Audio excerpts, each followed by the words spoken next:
kami sembah di dalam Yesus Kristus.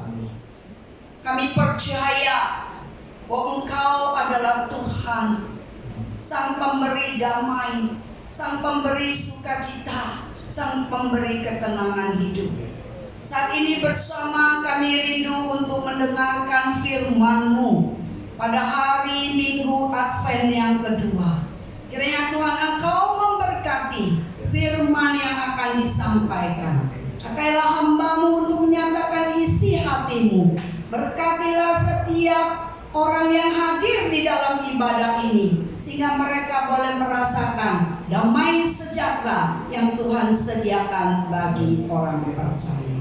Terima kasih Tuhan, kami serahkan waktu pemberitaan firman-Mu di dalam nama Tuhan Yesus Kristus, Juru Selamat kami yang agung, kami berdoa. Amin. Silakan duduk. Shalom semuanya.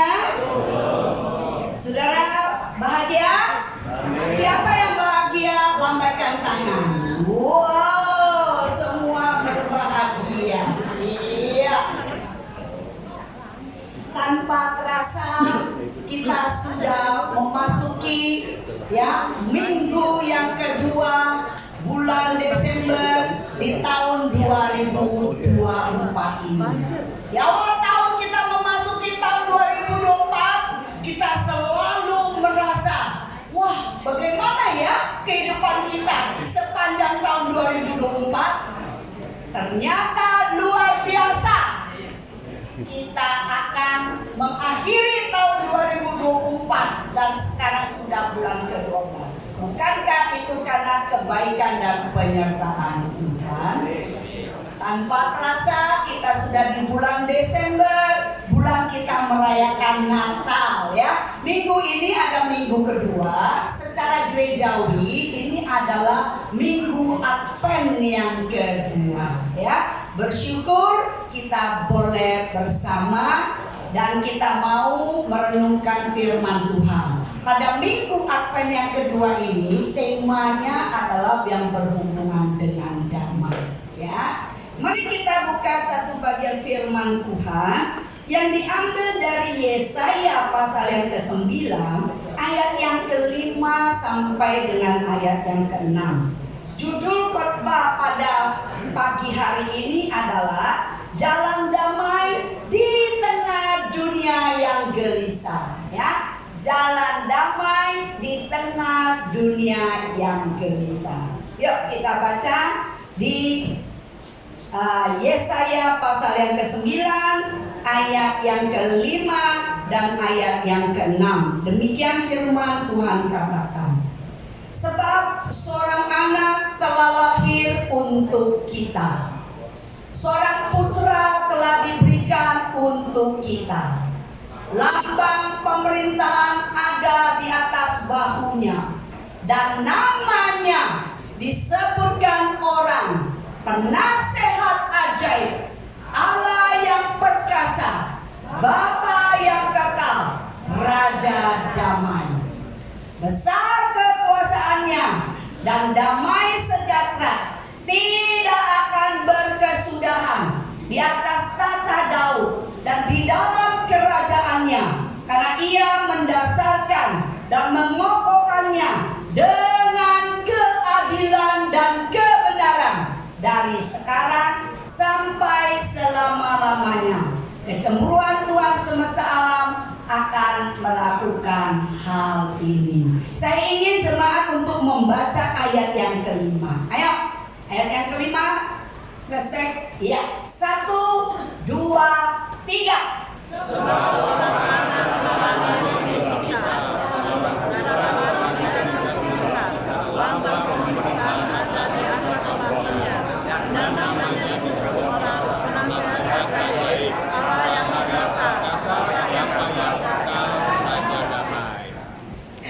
Sedemikian jauh pembacaan firman Tuhan. Yang berbahagia adalah orang yang membaca, merenungkan firman dan mengamalkan firman itu di dalam kehidupan sehari-hari. Saudara, saya akan memulai renungan minggu pagi ini dengan sebuah kisah nyata. Di tahun 1999 ada terjadi sebuah gempa yang cukup besar di daerah Turki sana, dan meluluhlantakkan banyak rumah bahkan sekolah. Pada waktu itu ada seorang anak yang diantar oleh papanya pergi ke sekolah. Ternyata ya di siang hari itu terjadi gempa dan anaknya berada di dalam reruntuhan. Di dalam kehidupan sehari-hari, si bapak itu, coba ditayangkan gambarnya. Nah, bapak itu selalu ngomong sama anaknya. Mau tahu apa yang diomongkan oleh bapaknya kepada anaknya? Coba kita lihat. Saya sudah berjanji kepada anak saya, apapun yang terjadi, saya akan selalu datang untuknya. Ya, apapun yang terjadi, saya akan selalu datang untuknya. Dan dia selalu mengatakan itu kepada anaknya. Nah, pokoknya apapun yang terjadi, Papa selalu ada untuk kamu. Dan karena itu selalu diulang-ulang, dan anaknya pun mengingatnya. Jadi waktu terjadi gempa itu, anaknya terperangkap. Coba terperangkap, lupa balik flashback. Waktu dia terperangkap, dia selalu ingat gambar-gambar sebelumnya. Ya, dia ingat apa yang pernah papanya katakan. Dia bilang sama teman-temannya, waktu dalam keadaan gempa kan mereka terperangkap. Dia bilang sama teman-temannya, tenang teman-temanku, bahwa papaku pasti akan datang untuk nolong kita. Sudah, anak itu begitu bersemangat dan dia begitu pegang janji daripada papanya, bahwa papanya pasti akan datang. Dan itu menjadi penyemangat buat anak itu untuk bisa survive atas hidup itu. Udah, waktu itu orang-orang pada bilang, sudahlah Pak, nggak usah gali-gali lagi, nggak ada lagi kehidupan. Lihat itu, gedung itu udah begitu runtuh. Mana mungkin ada orang yang akan selamat dari reruntuhan yang begitu besar. Kemudian, tapi Bapak ini bilang enggak. Walaupun you orang semua nggak mau menolong saya untuk membongkar-bongkar gempa, tumpukan reruntuhan daripada bangunan sekolah ini, saya akan lakukan. Dia kerja terus dia lakukan. Saudara, sampai akhirnya mereka mendengar ada suara rintihan. Wow, ternyata ada kehidupan. Barulah orang-orang pada mau menolong. Dan waktu dia jumpai anaknya terperangkap dan masih ada beberapa anak yang selamat, anak itu langsung bilang, nah tuh kan, apa aku bilang, bahwa papaku pasti datang untuk menyelamatkanku. Saudaraku, melalui ilustrasi ini kita diajarkan kalau seorang bapak bisa janji, ya, dan bapak itu berusaha menepati janji untuk menyelamatkan anak yang dikasihinya, apalagi Bapa kita di sorga. Dia pasti akan selalu menepati janji. Janji apa yang disampaikan oleh Yesaya pasal 9 ayat dan 5 dan ayat yang ke-6. Saudara, janji yang dijanjikan adalah, poin yang pertama, Yesus adalah sumber damai yang dijanjikan. Yesus datang, ya, di tengah-tengah kehidupan dunia ini, ya. Pada waktu zaman Yesaya 700 tahun sebelum Tuhan Yesus datang, Yesaya itu menuliskan bahwa seorang anak, ya, telah lahir untuk kita, dan dia tidak dikatakan akan lahir. Lucu ya, ajaib ya, dikatakan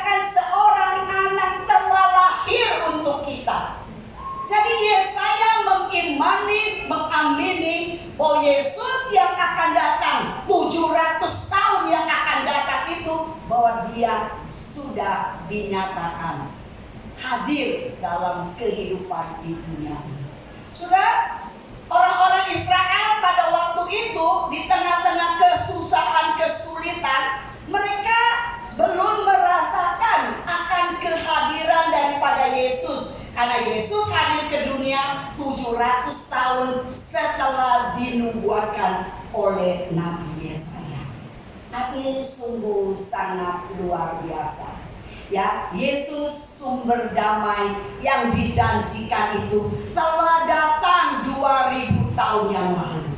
Saudara mau percaya atau enggak, bukti sejarah mengatakan kepada kita, oh Yesus itu memang sudah hadir 2000 tahun yang lalu. Maka kalender yang kita lakukan, yang kita ambil, kalender internasional tahun 2024 itu dihitung dari 0 tahun kedatangan Tuhan Yesus di dunia ini. Itulah dimulai perhitungannya. Luar biasa, seluruh dunia memakai kalender daripada Yesus Kristus. Orang boleh mengatakan, aku gak percaya Yesus itu sudah datang pada 2000 tahun yang lalu. Engkau mau percaya atau tidak, sejarah membuktikan bahwa dia memang sudah hadir. Jadi janji kedatangan Tuhan yang pertama kali sudah digenapi. Sama seperti ayah dalam kisah yang sudah saya ceritakan, bahwa ayah menyatakan bahwa dia akan datang untuk menyelamatkan anaknya, dan ia lakukan. Demikian juga Yesus Kristus yang dijanjikan oleh Bapa betul-betul sudah datang untuk menyelamatkan kita, untuk memberikan damai kepada kita, untuk menghancurkan segala dosa kita.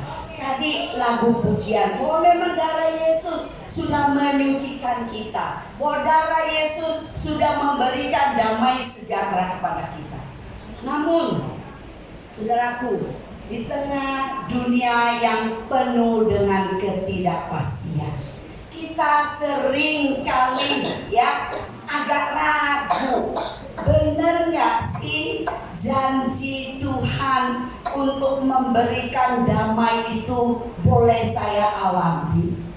Benar, janji Tuhan itu betul-betul sudah Tuhan genapi. Dan mungkin sudah bilang, tapi kok aku gak merasakan ya janji Tuhan itu? Kalau saudara gak merasakan, bukan salah janjinya, tapi salah saudara yang gak mau percaya. Ya, jadi kalau saudara gak mau percaya, ya saudara gak akan mengalami janji damai sejahtera yang dijanjikan itu. Ya, seperti lagu pujian tadi, saya sangat senang ya, bahwa Bapa di surga itu senantiasa memelihara kita. Ya, bunga bakung di padang dipelihara, burung di udara juga dipelihara. Masakan orang yang percaya Tuhan tidak pelihara? Jadi mengapa kita masih gelisah?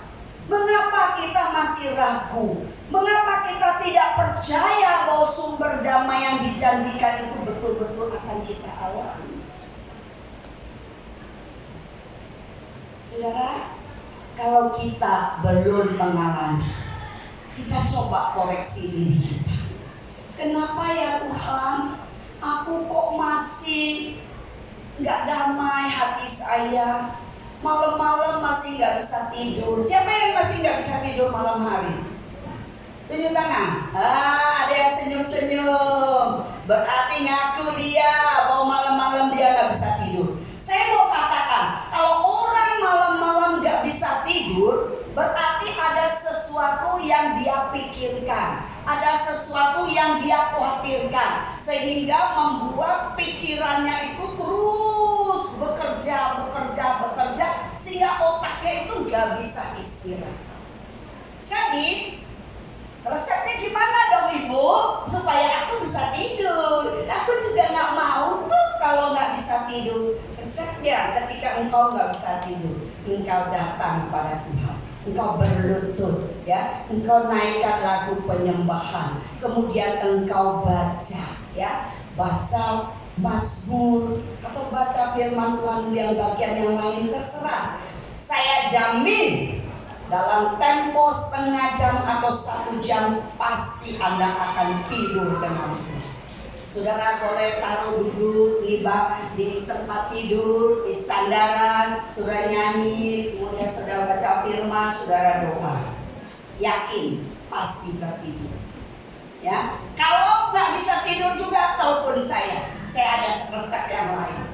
Ya, berarti saudara perlu ke dokter psikiater. Saya kasih tahu dokter psikiater yang ternama. Ya, pasti ada something wrong, ya, karena kita tidak bisa pungkiri, ya, terkadang hidup manusia itu begitu kompleks, ya. Tapi kalau di dalam keadaan yang normal, ya, biasanya resep saya itu manjur, ya, dan sudah terbukti bagi beberapa orang yang saya layani, iya Bu, ternyata manjur. Yang manjur dong orang Tuhan kita sumber damai, ya, sumber damai, ya. Jadi saudara kalau belum dapetin damai itu, coba koreksi dan refleksi, ya, diam di hadapan Tuhan, ya. Jangan nggak bisa tidur, carinya WA, carinya sosial media. Saya jamin tambah engkau baca sosial media, tambah engkau nggak bisa tidur. Benar, saya jamin itu. Ya, jadi saudara pilih yang mana? Mau pilih tidur? Pilih menyembah Tuhan. Yesus engkau baik. Pilih berdoa, pilih baca firman. Itu jaminan. Ya, kemudian poin yang kedua. Poin yang kedua, damai dari Kristus melampaui kekuatan dunia. Sudah di situ dikasih tahu, ya, bahwa Yesaya menyebut gelar-gelar Mesias, penasehat ajaib yang memberikan hikmat untuk menghadapi pergumulan hidup. Jadi memang Yesus itu Tuhan kita adalah penasehat yang ajaib.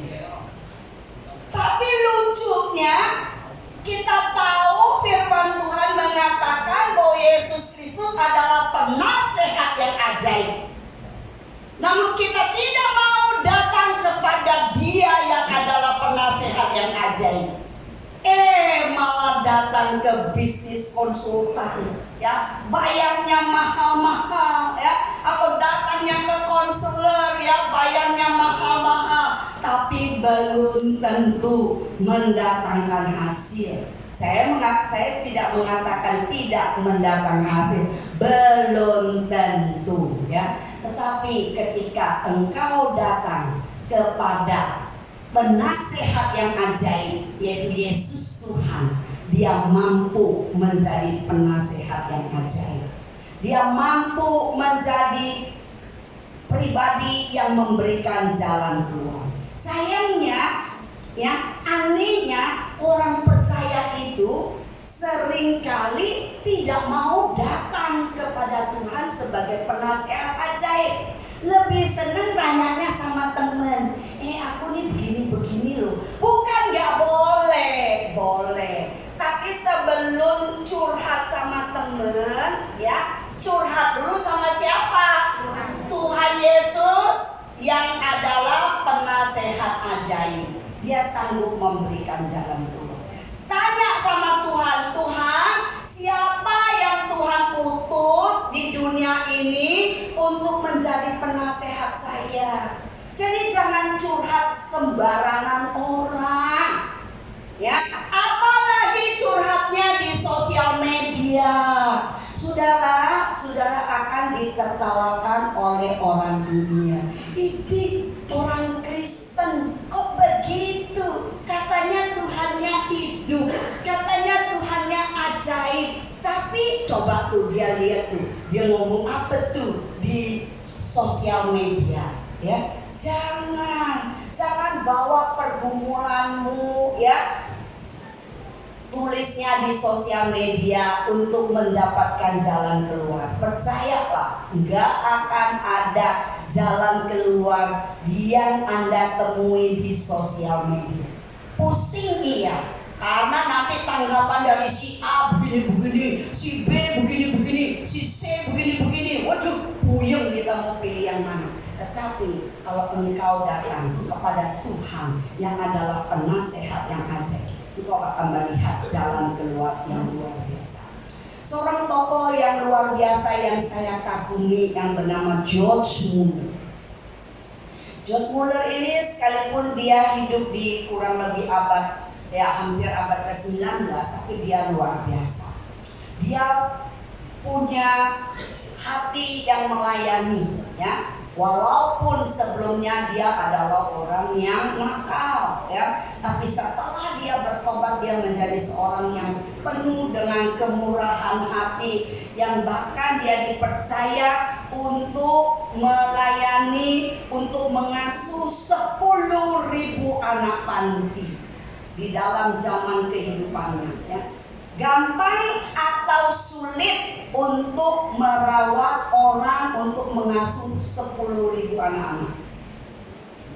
Kalau saya bilang sulit, ya. Tetapi luar biasa. George Muller selalu bergantung kepada Tuhan, ya, sang penasehat ajaib Allah yang perkasa. Dan dia selalu melihat keajaiban yang Tuhan ciptakan dengan sangat luar biasa. Di saat-saat mereka tidak ada lagi makanan, ya, Tuhan bisa menggerakkan orang untuk datang membawa makanan. Pada kesempatan ini saya mau menceritakan ada satu cerita waktu dia mau pelayanan ke Inggris, ya. Dia mau pelayanan yang waktu zaman itu dia naik kapal. Ya, naik kapal dari Kanada mau ke Inggris, kemudian karena angin sakal, jadi mereka berhenti di satu tempat dan mereka mau melanjutkan perjalanan karena esoknya Pak Muller ini mau khotbah. Terus dia bilang sama kapten kapal, "Kapten, kamu harus bawa saya untuk pergi." Kemudian si kapten dia bilang, "Pak, dalam pengalaman hidup saya sebagai kapten puluhan tahun yang kayak begini, ya, kabut yang seperti demikian nggak gampang bisa sirna. Engkau nggak mungkin bisa sampai pada esok hari untuk ke Inggris, nggak mungkin, nggak mungkin." Saudara, tapi George Muller, ayo kita berdoa, ya.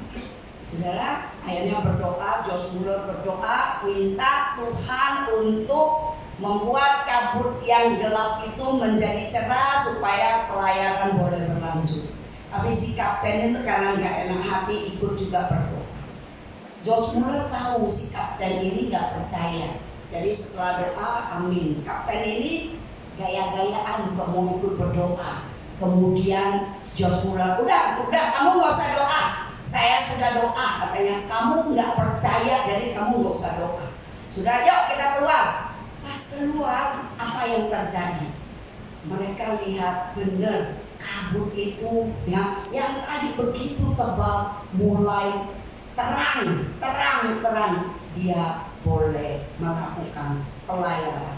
Dan betul pada waktu yang tepat George Muller bisa melayani. Itulah, ya, dia George Muller mencari penasehat yang ajaib untuk memberikan hikmat atas pergumulan dia pada waktu itu.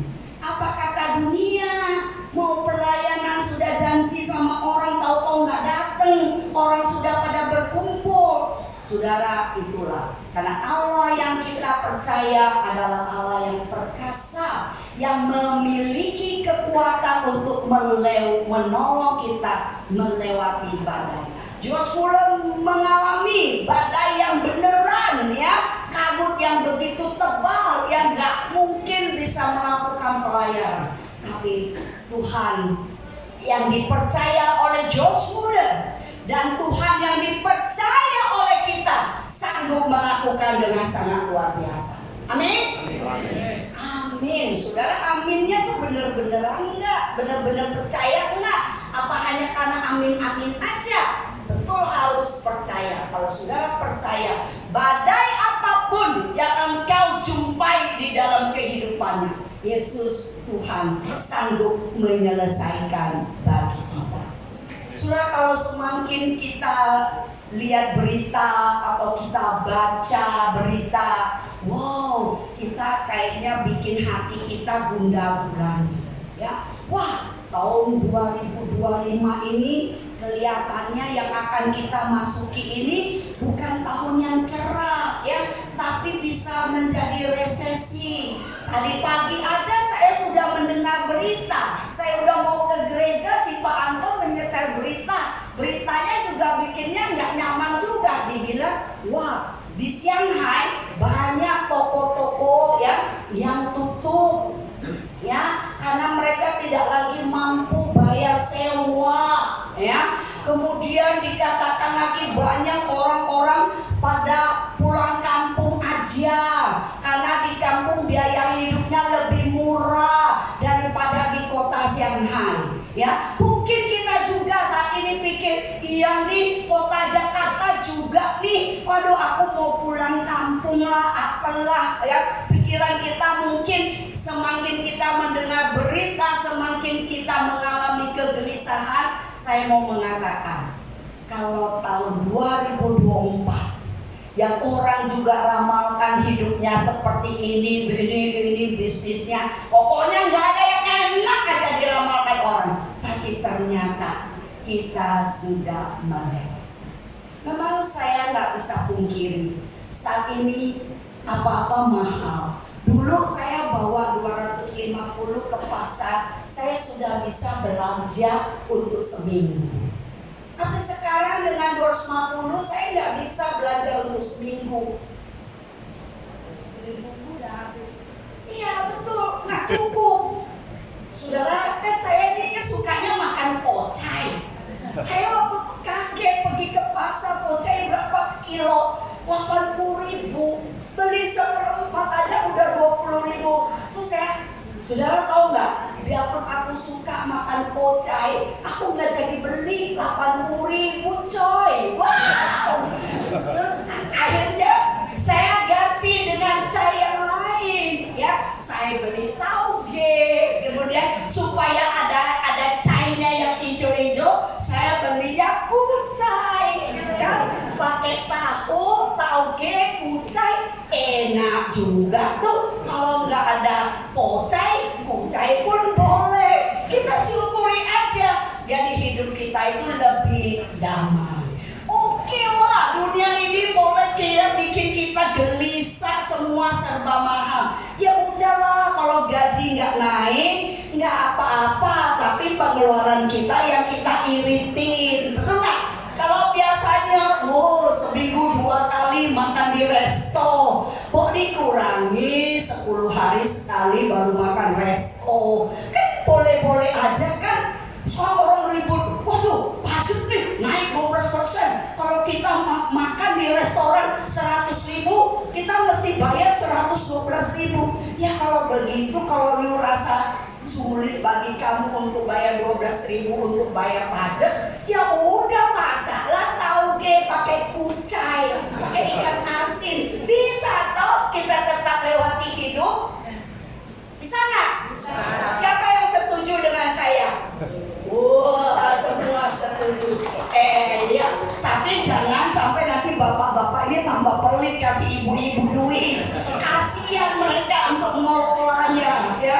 Mereka bukannya bawang merah ya, disuruh kasih 100.000, entar pulang saya makan harus ada capcay, harus ada babi hong. Ya kata suami, kata istrinya, udahlah Pak, kau aja lah yang pergi belanja, aku nggak sanggup mau makan capcay, babi hong, tapi hukum hai lagi, pusing aku ya. Jadi saudara, yuk kita hidup nggak usahlah jadi pusing-pusing banget gitu ya, tapi kita mau percaya Bapa kita di surga akan menyertai, akan mencukupkan apa yang menjadi kebutuhan kita. Ya, percayalah, Tuhan kita adalah Raja Damai yang membawa damai baik di hati maupun di tengah relasi. Ya, yang penting dalam hidup kita harus ada damai. Saudara mau damai atau mau nggak damai? Itu gampang. Saudara mau damai juga bisa. Saudara mau menjadi orang yang penggeretok juga bisa. Ya, tinggal kita yang pilih. Mau hidup ini lebih gampang atau mau bikin hidup ini lebih susah. Dunia ini sudah susah. Jangan kita tambah lagi dengan lebih susah. Kalau kita mau hidup damai, karena kita punya Tuhan yang pemberi damai, baiklah hati kita tuh kita ademin, kita jalin relasi kita dengan Tuhan. Hanya dengan relasi kepada Tuhan sajalah hidup kita ini bisa tenang. Hanya dengan relasi dengan Tuhanlah kita mampu berempati kepada orang lain yang sulit. Yang sulit bukan hanya saudara saja, di bawah kita masih banyak orang yang lebih sulit. Waktu kami lagi mau ke gereja ini, anak saya ikut, dia mau ke gereja dia. Kemudian sembari itu kami diskusi, dia bilang gini, Mam, gimana ya untuk bisa menjalin orang bisa punya empati? Ada yang mau jawab? Gimana kita bisa menjadi orang yang berempati? Terus dia langsung searching, biasa anak muda apa-apa langsung searching di Google. Oh, katanya begini. Oh, kita harus begini. Terus saya bilang, kalau begini, apa bisa kamu bisa berempati? Saya bilang, resep daripada orang bisa berempati dengan kesulitan orang. Kalau menurut Google makin kita tahu kesulitan orang, kita bisa berempati. Boro-boro kita bisa mau tahu kesulitan orang, ya. Ngapain gua ambil pusing? Saudara gua bukan, siapa bukan, gua cari tahu akan kesulitan dia. Nggak bisa. Saya bilang orang hanya bisa berempati dengan orang yang lain kalau dia menjalin kedekatan dengan Tuhan. Dia menjalin relasi dengan Tuhan yang adalah sumber damai. Baru dia mampu bisa berempati. Baru dia bisa pengen tahu kenapa ya orang itu sulit. Baru dia pengen tahu, ya, dan ingin melakukan sesuatu. Jadi saudaraku, kalau engkau adalah orang yang punya damai di hatimu, engkau akan menjadi orang yang pencipta damai. Kalau engkau nggak punya damai, boro-boro engkau bisa menjadi orang yang menciptakan damai, saudara, nggak bisa. Jadi orang yang troublemaker, iya. Saudara, kemudian saya pikir-pikir, iya ya. Kita mau jadi agen pembawa damai, atau kita mau menjadi agen pembawa kerusuhan, kericuhan. Saudara, gereja seringkali mengalami perpecahan, ya. Oleh karena apa? Karena ada orang nggak mau menjadi agen pembawa damai, tapi dia mau rasa musuh, ya. Saudara, iblis itu selalu cari teman. Di gereja pun iblis juga cari teman loh. Cari teman untuk bikin apa? Kekacauan, ya. Sehingga apa? Gereja mengalami keterpecahan, gereja nggak bisa tumbuh, dan iblis senang. Senang. Karena dia berhasil untuk membawa kericuhan di dalam gereja. Saudaraku, tadi pagi saya saat teduh. Ini menjadi kebiasaan kita. Walaupun sesibuk apapun pelayanan, tetap kami saat teduh. Dan waktu saat teduh saya mendapatkan poin ini luar biasa. Saudara, kalau kita mau menjadi orang yang diberkati dan hidupnya damai hanya 2 kunci. Kuncinya adalah kita berdoa dan juga kita mau kerjasama dengan orang lain. Ya, jadi saudara, kalau kita mau kerjasama dengan orang lain, ya, seperti Musa, ya, waktu mereka berperang, kalau Musa tangannya udah capek turun, mereka kalah perang. Maka Harun dan temannya nopang tangannya. Berarti bukannya kayak ada kolaborasi. Sudah banyak orang sekarang maunya single fighter, maunya kerja sendiri. Ya, kalau saya kerja sendiri lebih cepat, lebih begini, tapi engkau akan lebih capek. Kalau sudah capek apa? Ngomel, ya, nggak jadi berkat. Kalau ditanya, Bu, Ibu mau kolaborasi atau mau kerja sendiri? Saya mau mengatakan saya mau kolaborasi. Saya mau kerja sama. Saya mau singkirkan hal-hal yang membuat saya nggak bisa kerja sama. Apa yang bisa membuat kita nggak bisa kerja sama orang? Karena kita pengen menonjol, kita pengen merasa diri paling hebat. Kalau sudah begitu, kita akan mengalami kerugian. Kemudian poin yang berikutnya, ya, waktu. Damainya kekal dan ditegakkannya keadilan. Saudara, damai sejahtera tidak akan berkesudahan. Itu janji dari Tuhan buat kita. Damai yang dibawa oleh Yesus Kristus bukanlah sesuatu yang sementara, tetapi itu bersifat kekal dan akan digenapi sepenuhnya dalam pemerintahnya yang adil. Ya, saudara, saat ini kerajaan Tuhan sudah datang belum? Mungkin orang bilang belum. Kalau saya bilang sudah. Kerajaan Tuhan itu sudah datang pada 2000 tahun yang lalu. Kedatangan Tuhan yang pertama, dia sudah datang. Dan kerajaan Tuhan itu akan menjadi sempurna itu pada waktu kedatangan Tuhan yang kedua kali. Sehingga banyak teolog mengatakan already but not yet. Jadi kerajaan Allah itu sudah datang, namun di dalam dunia yang berdosa itu belum sempurna dan akan sempurna pada waktu kedatangan Tuhan yang kedua.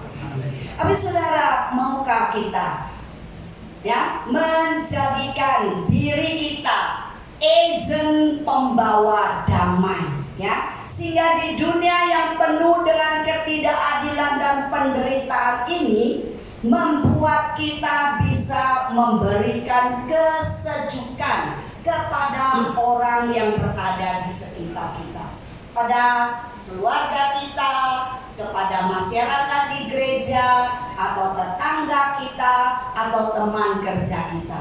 Mari kita menjadi agen pembawa damai, ya. Ayo sama-sama, 1, 2, 3. Mari kita menjadi agen pembawa damai. Saudara, kita mulai dari diri kita. Firman Tuhan hari ini nih cocok tuh buat si gini tuh. Sayang dia nggak datang. Dia tuh troublemaker di gereja. Wah, kok hari ini cocok buat dia. Saudara, saya mau mengatakan khotbah itu bukan cocok buat orang yang tidak datang itu, tapi khotbah hari ini cocok buat saudara. Jadi agen pembawa damai. Jangan menjadi agen yang membawa kericuhan.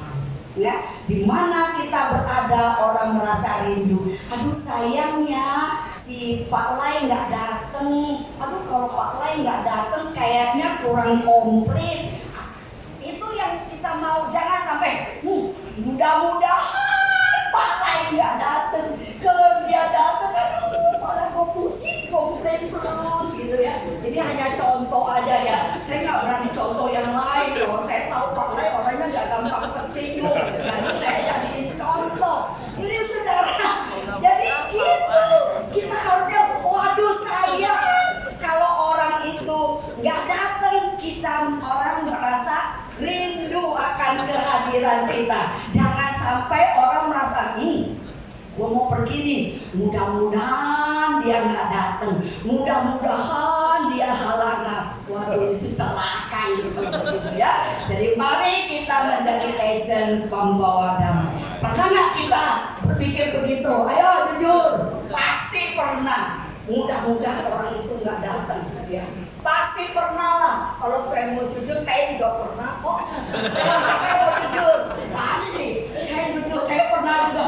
Aduh, aku pusing kalau dia. Mudah-mudahan dia nggak datang deh, gitu ya. Gitu ya. Jangan sampai kayak begitu. Saya ngomong ini karena saya ngalamin. Saya pernah ngomong begitu, gitu ya.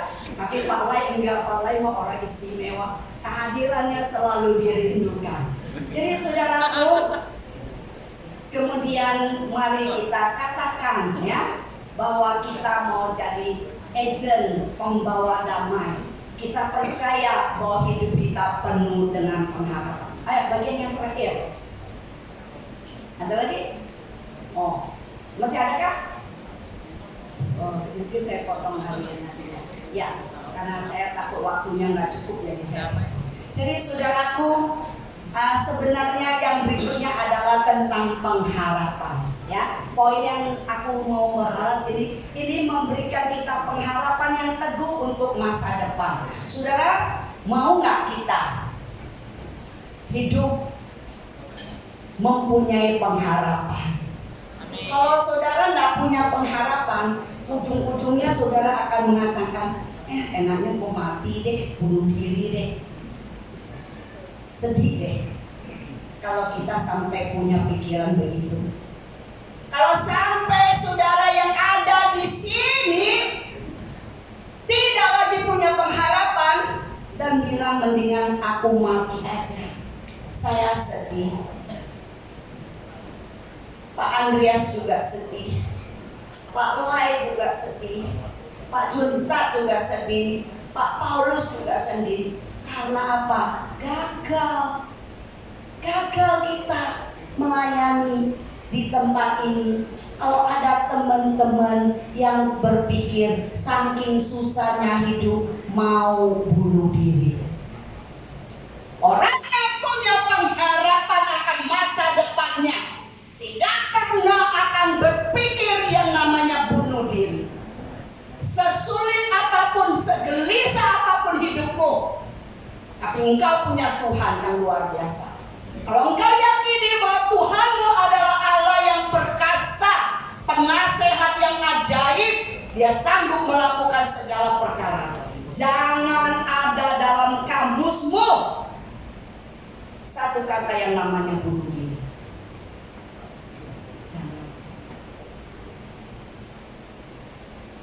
Apalagi kalau kami harus melayani, apalagi kalau kami harus melayani ibadah pelepasan jenazah atau ibadah penguburan untuk orang yang bunuh diri. Paling susah untuk bicara, paling nggak tahu mau ngomong apa. Betul. Engkau kalau berbuat demikian, engkau membuat kami itu susah untuk ngomong. Mau nggak dilayani gimana? Dilayani mau ngomong apa? Mau ngomong Tuhan sudah Dia panggil dia ke surga. Lah orang matinya bunuh diri. Susah kami untuk melayani saudara. Oleh karena itu saya mau katakan, jangan saudara. Kalau engkau punya kesulitan, nggak sanggup lagi berdiri, berlutut, minta Tuhan tolong. Setelah minta Tuhan tolong, tanya sama Tuhan, Tuhan engkau kirim siapa untuk nolong saya? Siapa tahu Tuhan kirim Pak Andreas untuk nolong saudara. Amin. Nggak ada yang tahu. Atau Tuhan kirim Ibu Lili untuk nolong saudara, nggak ada yang tahu. Tapi jangan belum apa-apa, belum berdoa, udah pikir, Pak Andreas ini punya duit nih, dia pasti nolong saya. Salah saudaraku. Ya, jangan pernah berpikir demikian. Jadi pengharapan kita yang teguh untuk masa depan hanya ada di tangan-Nya. Saudara, tahun 2025 akan kita hadapi. Akan kita song-song kalau Tuhan izinkan kita hidup. Tapi satu kata saya mau mengatakan, sang sumber, bukan satu kata, satu kalimat, sang sumber damai sejahtera, pemberi harapan untuk masa depan kita. Mari kita berdoa. Saudara, firman Tuhan sudah diberitakan.